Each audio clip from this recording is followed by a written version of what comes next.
اعوذ بالله من الشیطان الرجیم. بسم الله الرحمن الرحیم. درنو خوږو مینوالو خوږو ماشومانو، السلام علیکم ورحمت الله وبرکاته. نن زما موضوع بایوسي بستاني باره کې ده.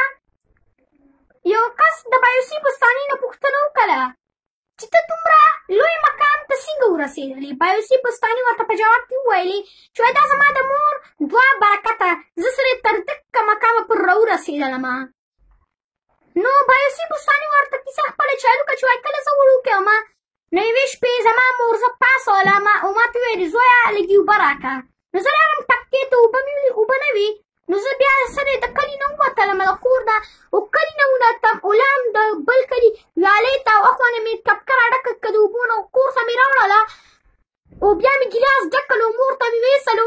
نو ما ویلې که اوس مې دا مور مې اوده وه، نو ما ځان سره ویلې که اوس مې دا مور راپاڅومه نو دا ګناه ده. نو زه به ورته تر څو پورې ولاړم، تر څو پورې چې دا نه وي راپاڅېدلې. نو هغه ولاړو ډېر ټایمه پورې، چې مور ملا ځانونه وشول، مور یې راپاڅېدله.